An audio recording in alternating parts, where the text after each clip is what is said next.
ಆ ಸಾಮಾನ್ಯವಾಗಿ ನಾವು ಏನಾದ್ರೂ ಕಲಿಯುವಾಗ ಅಥವಾ ಬೆಳವಣಿಗೆ ಅಂತಂತಕ್ಷಣ ನಮ್ಮ ತಲೆಯಲ್ಲಿ ಬರೋದು ಏನನ್ನಾದ್ರೂ ಹೊಸದಾಗಿ ಸೇರ್ಸೋದು ಅಂತ.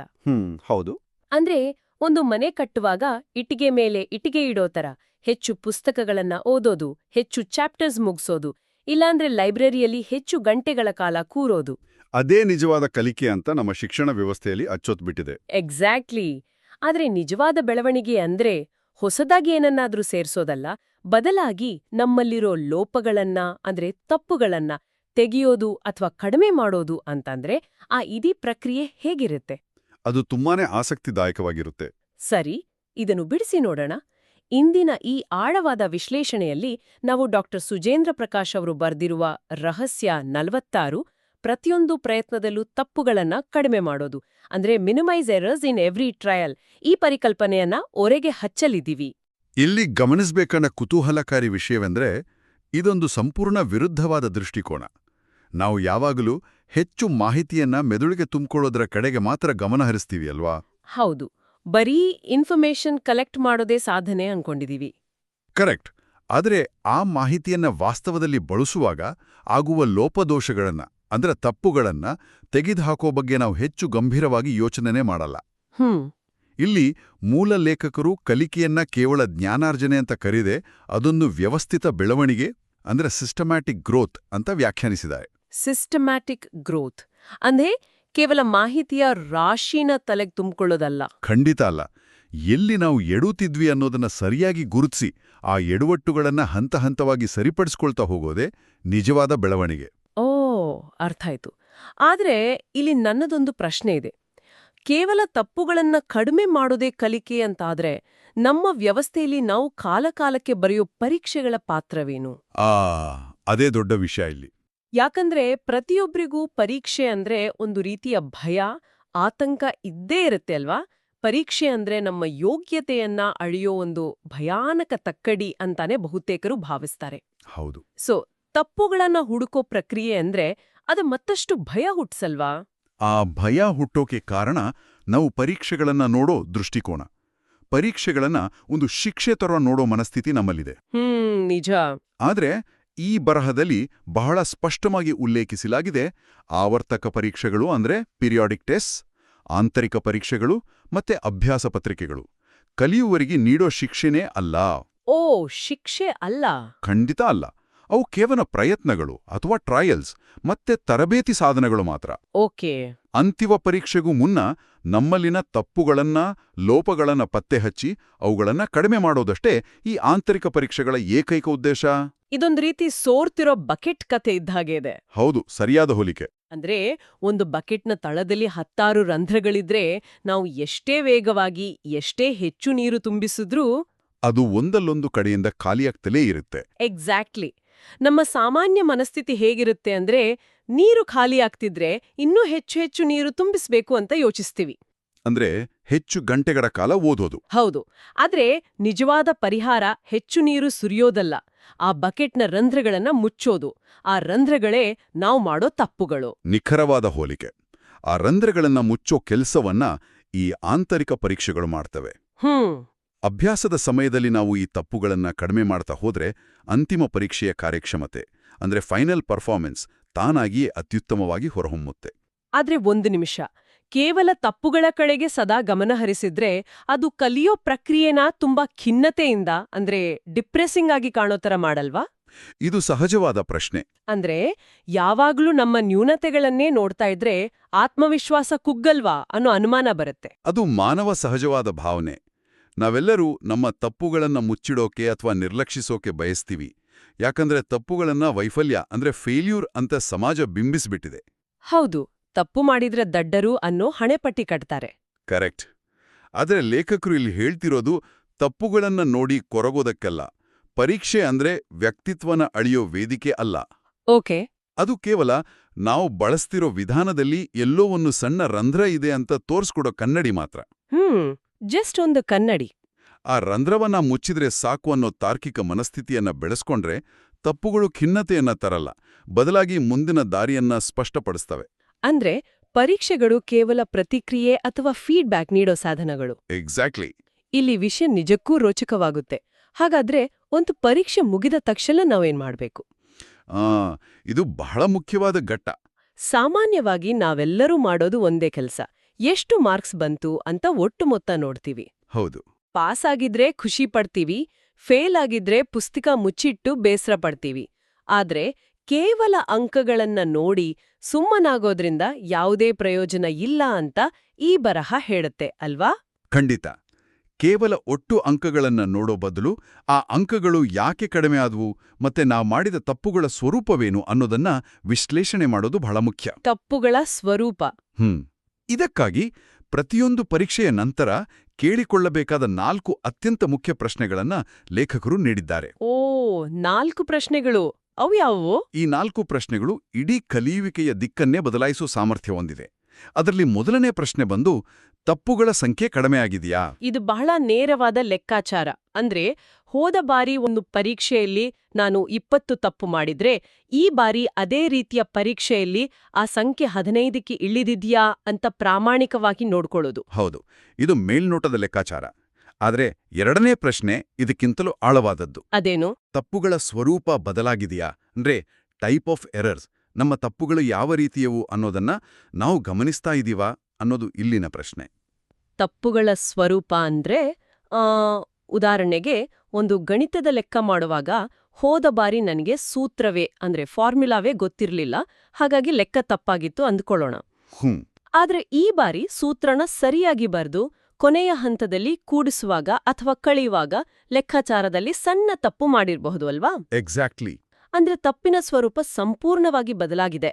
ಜ್ಞಾನದ ಕೊರತೆಯಿಂದಾಗ್ತಿದ್ದ ತಪ್ಪು ಈಗ ಕೇವಲ ಅಜಾಗರೂಕತೆಯ ತಪ್ಪಾಗಿ ಬದಲಾಗಿದೆ. ಕರೆಕ್ಟ್. ಅಂದ್ರೆ ತಪ್ಪು ನಡೆದಿದ್ರೂ ಅಲ್ಲೊಂದು ಹಂತದ ಬೌದ್ಧಿಕ ಸುಧಾರಣೆ ಆಗಿದೆ ಅಂತಾನೆ ಅರ್ಥ. ಖಂಡಿತವಾಗಿ ಅದೇ ನೈಜ ಬೆಳವಣಿಗೆ. ಅಂಕಪಟ್ಟಿ ಕೇವಲ ತಪ್ಪು ಅನ್ನೋ ಕೆಂಪು ಮಾರ್ಕನ್ನ ಮಾತ್ರ ತೋರಿಸುತ್ತೆ, ಆದರೆ ಈ ಪ್ರಶ್ನೆ ಆ ತಪ್ಪಿನ ಹಿಂದಿರೋ ಸುಧಾರಣೆಯನ್ನ ತೋರಿಸುತ್ತೆ. ವಾವ್, ಇದು ನಿಜಕ್ಕೂ ಹೊಸ ದೃಷ್ಟಿಕೋನ. ಇನ್ನು ಮೂರನೇ ಪ್ರಶ್ನೆ. ಮೂರನೇ ಪ್ರಶ್ನೆ ಏನಂದ್ರೆ, ಹಳೆಯ ತಪ್ಪುಗಳನ್ನೇ ಮತ್ತೆ ಮಾಡ್ತಿದ್ದೀನಾ? ಅಯ್ಯೋ, ಇದು ಸ್ವಲ್ಪ ಮುಜುಗರ ತರೋ ಪ್ರಶ್ನೆ. ಹೌದು, ಯಾಕಂದ್ರೆ ಮಾನವರಾಗಿ ನಾವೆಲ್ಲರೂ ಒಂದೇ ತಪ್ಪನ್ನ ಪದೇ ಪದೇ ಮಾಡ್ತಾ ಇರ್ತೀವಿ. ನಿಜ. ಒಂದು ಪರೀಕ್ಷೆ ಮುಗಿದ ತಕ್ಷಣ ನಾವು ಎಲ್ಲೆಲ್ಲಿ ತಪ್ಪು ಮಾಡಿದ್ದೀವಿ ಅಂತ ಆ ಪತ್ರಿಕೆನ ವಿಶ್ಲೇಷಣೆ ಮಾಡೋ ಗೋಜಿಗೆನೇ ಹೋಗಲ್ಲ. ನೇರವಾಗಿ ಮುಂದಿನ ಚಾಪ್ಟರ್ ಓದೋಕೆ ಶುರು ಮಾಡ್ತೀವಿ. ಇದರಿಂದ ಹಳೆಯ ತಪ್ಪುಗಳೇ ಮತ್ತೆ ರಿಪೀಟ್ ಆಗ್ತವೆ. ಸರಿಯಾಗಿ ಹೇಳಿದ್ರಿ.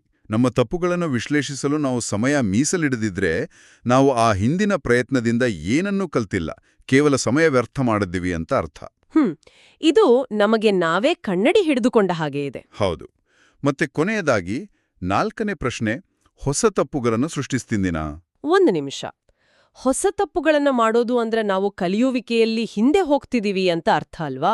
ಹೊಸ ತಪ್ಪುಗಳು ಬರ್ತಿದಾ ಅಂದ್ರೆ ಆತಂಕ ಪಡ್ಬೇಕಾದ ವಿಷಯ ತಾನೇ? ಮೇಲ್ನೋಟಕ್ಕೆ ಹಾಗೆ ಅನಿಸ್ಬೋದು. ಆದ್ರೆ ವ್ಯವಸ್ಥಿತ ಕಲಿಕೆಯಲ್ಲಿ ಹೊಸ ತಪ್ಪುಗಳನ್ನು ಮಾಡೋದು ಅಂದ್ರೆ ನಾವು ಹೊಸ ವಿಷಯವನ್ನ ಸ್ಪರ್ಶಿಸ್ತಿದ್ದೀವಿ, ಹೊಸ ಗಡಿಗಳನ್ನು ಮುಟ್ತಿದ್ದೀವಿ ಅಂತ ಅರ್ಥ. ಓ, ಅಂದ್ರೆ ಹೊಸ ತಪ್ಪುಗಳು ಪ್ರಗತಿಯ ಸಂಕೇತನಾ? ಖಂಡಿತ.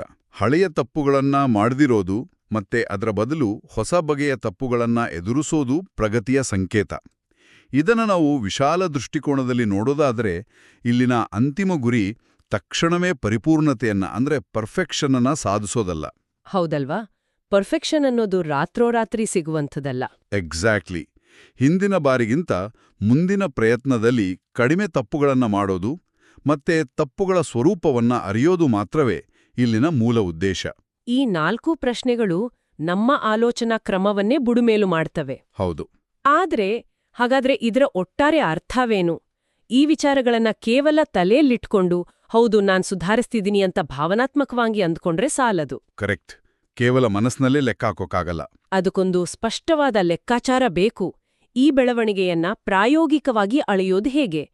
ಯಾಕಂದ್ರೆ ಕೇವಲ ಮನಸ್ಸಲ್ಲೇ ಅಂದ್ಕೊಳ್ತಾ ಇದ್ರೆ ನಾವೆಲ್ಲಿ ನಿಂತಿದ್ದೀವೋ ಅಲ್ಲೇ ಇರ್ತೀವಿ. ಅದಕ್ಕಾಗಿಯೇ ಮೂಲ ಬರಹದಲ್ಲಿ ವ್ಯವಸ್ಥಿತ ಬೆಳವಣಿಗೆಯ ಮಾದರಿಯನ್ನ ಅಂದ್ರೆ ಸಿಸ್ಟಮ್ಯಾಟಿಕ್ ಗ್ರೋತ್ ಮಾಡೆಲ್ ಅನ್ನ ಒದಗಿಸಲಾಗಿದೆ. ಇದೊಂದು ಯಾವುದೇ ಗೊಂದಲ ಇಲ್ಲದ ನೇರ ಲೆಕ್ಕಾಚಾರ. ಓಕೆ, ಅದು ಹೇಗೆ ಕೆಲಸ ಮಾಡುತ್ತೆ? ಉದಾಹರಣೆಗೆ, ಮೊದಲನೇ ಪ್ರಯತ್ನದಲ್ಲಿ 20 ತಪ್ಪುಗಳಾಗಿವೆ ಅಂದುಕೊಳ್ಳೋಣ. 2ನೇ ಪ್ರಯತ್ನದಲ್ಲಿ ಅದು 15 ತಪ್ಪುಗಳಿಗೆ ಇಳಿಯಲೇಬೇಕು. 3ನೇ ಪ್ರಯತ್ನದಲ್ಲಿ ಅದು 9 ತಪ್ಪುಗಳಿಗೆ ಮತ್ತೆ 4ನೇ ಪ್ರಯತ್ನದಲ್ಲಿ ಕೇವಲ 4 ತಪ್ಪುಗಳಿಗೆ ಇಳಿಬೇಕು. ಓ, ಅಂದ್ರೆ ಗ್ರಾಫ್ ಕೆಳಗೆ ಬರಬೇಕು. ಹೌದು, ಈ ರೀತಿ ತಪ್ಪುಗಳ ಸಂಖ್ಯೆ ಅಳೆಯಬಹುದಾದ ರೀತಿಯಲ್ಲಿ ಅಂದ್ರೆ ಮೆಜರಬಲ್ ಆಗಿ ಕೆಳಮುಖವಾಗಿ ಚಲಿಸೋದೇ ನಿಜವಾದ ಕಲಿಕೆ. ಒಂದು ವೇಳೆ ಆ ಗ್ರಾಫ್ ಕೆಳಮುಖವಾಗಿ ಚಲಿಸ್ಲಿಲ್ಲ ಅಂದ್ರೆ ಪ್ರತಿ ಬಾರಿಯೂ 20 ಅಥವಾ ಅದಕ್ಕಿಂತ ಹೆಚ್ಚು ತಪ್ಪುಗಳೇ ಆಗ್ತಾ ಇದ್ರೆ ಅದರರ್ಥ ಬಹಳ ಕಠುವಾಗಿದೆ. ಅಲ್ಲಿ ಯಾವುದೇ ಬೆಳವಣಿಗೆ ಇಲ್ಲ. ಕೇವಲ ಪುಸ್ತಕ ಹಿಡ್ಕೊಂಡ್ ಕೂತಿರೋದು ಅಥವಾ ಬರೀ ಟೆಸ್ಟ್ ಬರೆಯೋದು ಕಲಿಕೆ ಆಗಲ್ಲ. ಖಂಡಿತ ಆಗಲ್ಲ. ಅಳಿಯಲು ಸಾಧ್ಯವಿಲ್ಲದ ಮತ್ತೆ ಇಳಿಕೆ ಕಾಣದ ಯಾವುದೇ ಪ್ರಕ್ರಿಯೆ ಬೆಳವಣಿಗೆ ಆಗೋಕ್ ಸಾಧ್ಯನೇ ಇಲ್ಲ. ತಪ್ಪುಗಳ ಇಳಿಕೆಯನ್ನ ಲೆಕ್ಕವಿಡದಿದ್ರೆ ಅಥವಾ ಒಂದು ಎರರ್ ಲಾಗ್ ಅನ್ನ ನಿರ್ವಹಿಸದಿದ್ರೆ ನಾವು ಕೇವಲ ಭ್ರಮೆಯಲ್ಲಿರ್ತೀವಿ ಅಷ್ಟೇ.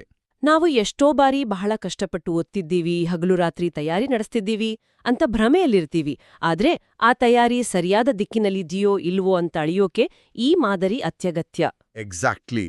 ಪ್ರತಿಯೊಂದು ಪರೀಕ್ಷೆಯೂ ಹೇಗೆ ನಿಖರವಾದ ಮಾಹಿತಿಯನ್ನು ಒದಗಿಸುತ್ತೆ ಅನ್ನೋದನ್ನ ನಾವು ಅರ್ಥ ಮಾಡ್ಕೊಳ್ಬೇಕು.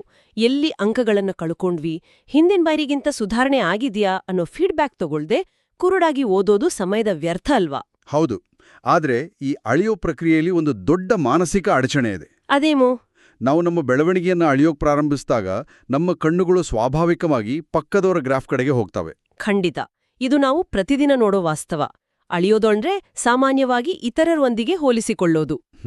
ಅವನಿಗೆ ನನಗಿಂತ 5 ಮಾರ್ಕ್ಸ್ ಹೆಚ್ಚು ಬಂತು, ಅವಳು ನನ್ಗಿಂತ ಕಡಿಮೆ ತಪ್ಪು ಮಾಡಿದ್ಲು, ನಾನು ಇಡೀ ಕ್ಲಾಸಲ್ಲಿ ಎಲ್ಲರಿಗಿಂತ ಹಿಂದಿದ್ದೀನಿ ಅನ್ನೋ ಯೋಚನೆಗಳು ಶುರುವಾಗ್ತವೆ. ಇತರರ ಜೊತೆ ಸ್ಪರ್ಧಿಸೋದೇ ಕಲಿಕೆ ಅಂತ ನಮ್ಮ ಮನಸ್ಸಿಗೆ ಆಳವಾಗಿ ನಾಟಿಬಿಟ್ಟಿದೆ. ಇದು ಒಂದು ಪ್ರಮುಖ ಪ್ರಶ್ನೆಯನ್ನು ಹುಟ್ಟು ಹಾಕುತ್ತೆ. ಮತ್ತೆ ಇದು ನಾವು ಮಾಡೋ ಅತಿ ದೊಡ್ಡ ಪ್ರಮಾದ ಕೂಡ. ಮೂಲ ಮಾಹಿತಿಯು ಈ ಬಗ್ಗೆ ಅತ್ಯಂತ ಸ್ಪಷ್ಟವಾದ ನಿಲುವನ್ನು ಹೊಂದಿದೆ. ಇತರರೊಂದಿಗೆ ಎಂದಿಗೂ ಹೋಲಿಕೆ ಮಾಡಬಾರ್ದು ಅಂತ ಲೇಖಕರು ಒತ್ತಿ ಹೇಳ್ತಾರೆ. ಓ, ಬೇರೆಯವರ ಜೊತೆ ಕಂಪೇರ್ ಮಾಡಬಾರ್ದಾ? ಖಂಡಿತ ಮಾಡಬಾರ್ದು. ಯಾಕಂದ್ರೆ ಬೇರೆಯವರ ಹಿನ್ನೆಲೆ, ಅವರ ಆಲೋಚನಾ ಸಾಮರ್ಥ್ಯ, ಅವರ ಸಿದ್ಧತೆ ಮತ್ತೆ ಅವರ ವೈಯಕ್ತಿಕ ಸವಾಲುಗಳು ನಮಗೆ ಗೊತ್ತಿರಲ್ಲ. ಹಾಗಾಗಿ ಅವರೊಂದಿಗೆ ಹೋಲಿಸಿಕೊಳ್ಳೋದು ತೀರಾ ಅವೈಜ್ಞಾನಿಕ. ಕರೆಕ್ಟ್. ಅದು ಲಾಜಿಕಲ್ ಅಲ್ಲ. ಪ್ರಸ್ತುತ ಪ್ರಯತ್ನವನ್ನ ಅಂದ್ರೆ ಪ್ರೆಸೆಂಟ್ ಟ್ರಯಲ್ ಅನ್ನ ಕೇವಲ ಹಿಂದಿನ ಪ್ರಯತ್ನದೊಂದಿಗೆ ಅಂದ್ರೆ ಪ್ರೀವಿಯಸ್ ಟ್ರಯಲ್ ಜೊತೆಗೆ ಮಾತ್ರ ಹೋಲಿಸಬೇಕು. ಅಂದ್ರೆ ನಿಜವಾದ ಪೈಪೋಟಿ ಇರೋದು ನಮ್ಮ ಪಕ್ಕದ ಮನೆಯವ್ರ ಜೊತೆಗಲ್ಲ, ನಮ್ಮ ಕ್ಲಾಸ್ಮೇಟ್ಸ್ ಜೊತೆಗಲ್ಲ, ಬದಲಾಗಿ ಒಬ್ಬರ ಸ್ವಂತ ಹಿಂದಿನ ಆವೃತ್ತಿಯ ಜೊತೆಗೆ ಮಾತ್ರ. Exactly. My own earlier version ಜೊತೆಗೆ ಮಾತ್ರ. ಹೋದ ವಾರ ಇದ್ದದ್ದಕ್ಕಿಂತ ಈ ವಾರ ಸ್ವಲ್ಪವಾದರೂ ಉತ್ತಮವಾಗಿದ್ದೀನಾ ಅನ್ನೋದು ಮಾತ್ರ ಇಲ್ಲಿನ ಏಕೈಕ ಮಾನದಂಡ. ಹೌದು. ಆದ್ರೆ ಪ್ರತಿಯೊಬ್ರೂ ಇತರರೊಂದಿಗೆ ಸ್ಪರ್ಧಿಸೋ, ಕೇವಲ ರ್ಯಾಂಕ್ಗಳಿಗಾಗಿ ಒಬ್ಬರನ್ನೊಬ್ಬರು ಹಿಂದಿಕ್ಕಲು ನೋಡೋ ಇಂದಿನ ವ್ಯವಸ್ಥೆಯಲ್ಲಿ ತನ್ನ ಹಿಂದಿನ ಆವೃತ್ತಿಯೊಂದಿಗೆ ಸ್ಪರ್ಧಿಸೋ ಈ ಯೋಚನೆಯನ್ನ ಅಳವಡಿಸ್ಕೊಳ್ಳೋದು ಎಷ್ಟು ಕಷ್ಟ ಅಲ್ವಾ? ಕಷ್ಟ ಅನಿಸಬಹುದು. ಆದ್ರೆ ಒಮ್ಮೆ ಅಳವಡಿಸ್ಕೊಂಡ್ರೆ ಅದು ಕೊಡೋ ಮಾನಸಿಕ ನೆಮ್ಮದಿ ಅಪಾರ. ಇತರರೊಂದಿಗೆ ಸ್ಪರ್ಧಿಸಿದಾಗ ಸೋಲು, ಗೆಲುವು, ಕೀಳರಿಮೆ ಕಾಡುತ್ತೆ. ಸ್ಟ್ರೆಸ್ ಜಾಸ್ತಿ ಆಗುತ್ತೆ. ಆದ್ರೆ ತನ್ನ ಹಿಂದಿನ ಆವೃತ್ತಿಯೊಂದಿಗೆ ಸ್ಪರ್ಧಿಸಿದಾಗ ಇರೋದು ಕೇವಲ ಹಿಂದಿನ ಬಾರಿಗಿಂತ ಈ ಬಾರಿ ನಾನು ಉತ್ತಮವಾಗಿದ್ದೀನಾ ಅನ್ನೋ ಒಂದು ಸರಳ ಪ್ರಶ್ನೆ ಮಾತ್ರ. ಇದು ಪರೀಕ್ಷೆಯ ಬಗೆಗಿನ ಭಯವನ್ನ ಸಂಪೂರ್ಣವಾಗಿ ಹೋಗಲಾಡಿಸುತ್ತೆ. ಅಮೇಜಿಂಗ್. ಸಮಾಜದ ಅಥವಾ ಇತರರ ನಿರೀಕ್ಷೆಗಳ ಭಾರ ಹೊರೋ ಅಗತ್ಯವೇ ಇರಲ್ಲ. ಆ ಭಾರ ಇಳಿದಾಗ್ಲೇ ಮುಕ್ತವಾಗಿ ಕಲಿಯೋಕೆ ಸಾಧ್ಯ. ಹೌದು. ಈ ಸಂಪೂರ್ಣ ವಿಶ್ಲೇಷಣೆಯನ್ನ ಗಮನಿಸಿದ್ರೆ ಈ ತತ್ವ ಕೇವಲ ಶಾಲಾ ಕಾಲೇಜುಗಳ ಪರೀಕ್ಷೆಗೆ ಮಾತ್ರ ಸೀಮಿತವಾದ ವಿಷಯವಲ್ಲ ಅನ್ನೋದು ಸ್ಪಷ್ಟವಾಗುತ್ತೆ. ಇದೊಂದು ಜೀವನ ಶೈಲಿ. ಖಂಡಿತ. ಇದೆಲ್ಲಾದ್ರೂ ಅಳವಡಿಸ್ಕೊಳ್ಬೋದು. ಎಕ್ಸಾಕ್ಟ್ಲಿ. ಪ್ರತಿಯೊಂದು ಪ್ರಯತ್ನವೂ ಒಂದು ಅವಕಾಶ, ಒಂದು ಪ್ರತಿಕ್ರಿಯೆ. ಪ್ರತಿ ಬಾರಿಯೂ ಹಿಂದಿನ ಬಾರಿಗಿಂತ ಒಂದು ತಪ್ಪು ಕಡಿಮೆ ಮಾಡೋದು, ಅದೇ ನಿಜವಾದ ಬೆಳವಣಿಗೆ. ಸರಿಯಾಗಿ ಗ್ರಹಿಸಿದ್ದೀರಿ. ತಪ್ಪುಗಳು ಶೂನ್ಯವಾದಾಗ ಯಶಸ್ಸು ತಾನಾಗೇ ಒಲಿಯುತ್ತೆ. ನಾವು ಯಶಸ್ಸಿನ ಬೆನ್ನೇರಿ ಹೋಗ್ಲಿಕ್ಕಾಗಿಲ್ಲ, ತಪ್ಪುಗಳನ್ನ ವ್ಯವಸ್ಥಿತವಾಗಿ ಸರಿಪಡಿಸ್ಕೊಳ್ತಾ ಹೋದ್ರೆ ಯಶಸ್ಸೇ ಹುಡ್ಕೊಂಡ್ ಬರುತ್ತೆ. ವ್ಯವಸ್ಥಿತ ಕಲಿಕೆ ಅಂದ್ರೆ ಇದೇ. ಮತ್ತೆ ಇದುವೇ ರಹಸ್ಯ 46ರ ಸಂಪೂರ್ಣ ತಿರುಳು. ಹಾಗಾದ್ರೆ ಈ ಎಲ್ಲ ವಿಚಾರಗಳನ್ನ ಗಮನದಲ್ಲಿಟ್ಕೊಂಡು ಕೊನೆಯದಾಗಿ ಒಂದು ಆಳವಾದ ಚಿಂತನೆಯನ್ನ ಮಾಡೋಣ. ಖಂಡಿತ. ಕಲಿಕೆ ಅಂದ್ರೆ ಕೇವಲ ತಪ್ಪುಗಳನ್ನ ಹಂತ ಹಂತವಾಗಿ ಕಡಿಮೆ ಮಾಡೋದು ಮಾತ್ರವೇ ಆಗಿದ್ರೆ ನಮ್ಮ ಪ್ರಸ್ತುತ ಶಿಕ್ಷಣ ವ್ಯವಸ್ಥೆಯಲ್ಲಿ ವಿದ್ಯಾರ್ಥಿಗಳನ್ನ ಒಬ್ರನ್ನೊಬ್ರು ಹೋಲಿಸಿ ABCD ಅಂತ ಶ್ರೇಣಿ ಅಥವಾ ಗ್ರೇಡ್ಸ್ ಕೊಡೋ ಪದ್ಧತಿಯನ್ನೇ ಸಂಪೂರ್ಣವಾಗಿ ರದ್ದು ಮಾಡಿದ್ರೆ ಹೇಗಿರ್ಬೋದು? ಇದೊಂದು ಅತ್ಯಂತ ಕ್ರಾಂತಿಕಾರಿ ಚಿಂತನೆ. ಗ್ರೇಡಿಂಗ್ ವ್ಯವಸ್ಥೆ ಕೇವಲ ಅಂತಿಮ ಫಲಿತಾಂಶವನ್ನ ಮಾತ್ರ ನೋಡುತ್ತೆ ಹೊರತು ಒಬ್ಬ ವ್ಯಕ್ತಿಯು ಎಷ್ಟು ತಪ್ಪುಗಳನ್ನ ತಿದ್ದುಕೊಂಡು ಬಂದಿದ್ದಾನೆ ಅನ್ನೋ ಪ್ರಕ್ರಿಯೆನ ಗೌರವಿಸಲ್ಲ. ಹೌದು. ಕೇವಲ ಶ್ರೇಣಿ ಕೊಡೋ ಬದಲು ಒಬ್ಬ ವ್ಯಕ್ತಿಯ ತಪ್ಪುಗಳ ಪ್ರಮಾಣ ಹಂತವಾಗಿ ಇಳಿದು ಅದು ಸಂಪೂರ್ಣವಾಗಿ ಸೊನ್ನೆಗಿಳಿದಾಗ ಮಾತ್ರ ಆತನಿಗೆ ಉತ್ತೀರ್ಣತೆಯ ಪ್ರಮಾಣಪತ್ರ ಅಥವಾ ಪಾಸಿಂಗ್ ಸರ್ಟಿಫಿಕೇಟ್ ಕೊಡೋ ಹೊಸ ವ್ಯವಸ್ಥೆ ಜಾರಿಗೆ ಬಂದ್ರೆ ಹೇಗಿರ್ಬೋದು? ಇದು ನಿಜಕ್ಕೂ ಆಲೋಚಿಸಬೇಕಾದ ವಿಷಯ. ಯಾರ ಜೊತೆಯೂ ಹೋಲ್ಕೆ ಇಲ್ಲ, ಕೇವಲ ತನ್ನದೇ ತಪ್ಪುಗಳನ್ನ ಸೊನ್ನೆಗಿಳಿಸೋ ಸ್ಪರ್ಧೆ. ಇದು ನಮ್ಮ ಕಲಿಯೋ ವೇಗವನ್ನ, ಕಲಿಕೆಯ ಗುಣಮಟ್ಟವನ್ನ ಮತ್ತೆ ಶಿಕ್ಷಣದ ವಾಸ್ತವಿಕ ವ್ಯಾಖ್ಯಾನವನ್ನೇ ಹೇಗೆ ಸಂಪೂರ್ಣವಾಗಿ ಬದಲಾಯಿಸಬಹುದಲ್ವಾ? ಖಂಡಿತ. ಸೋರುತ್ತಿರೋ ಬಕೆಟ್ನ ರಂಧ್ರಗಳನ್ನ ಮುಚ್ಚೋದೇ ನಿಜವಾದ ಗುರಿಯಾಗಿರುವಾಗ ಪಕ್ಕದವನ ಬಕೆಟ್ನಲ್ಲಿ ಎಷ್ಟು ನೀರಿದೆ ಅಂತ ನೋಡೋದ್ರಲ್ಲಿ ಯಾವುದೇ ಅರ್ಥವಿಲ್ಲ. ನಮ್ಮ ಬಕೆಟ್ನ ರಂಧ್ರಗಳನ್ನ ಮುಚ್ಚೋ ಕಡೆಗಷ್ಟೇ ಗಮನವಿರಲಿ ಅನ್ನೋ ಈ ಒಂದು ಪ್ರಚೋದನಾಕಾರಿ ಯೋಚನೆಯೊಂದಿಗೆ ಈ ಬಾರಿಯ ಆಳವಾದ ವಿಶ್ಲೇಷಣೆಯನ್ನ ಇಲ್ಲಿಗೆ ಮುಕ್ತಾಯಗೊಳಿಸೋಣ. ಮುಂದಿನ ವಿಶ್ಲೇಷಣೆಯಲ್ಲಿ ಭೇಟಿಯಾಗೋಣ. ಹೌದು, ಮುಂದಿನ ವಿಶ್ಲೇಷಣೆಯಲ್ಲಿ ಮತ್ತೊಂದು ಕುತೂಹಲಕಾರಿ ವಿಷಯದೊಂದಿಗೆ ಸಿಗೋಣ.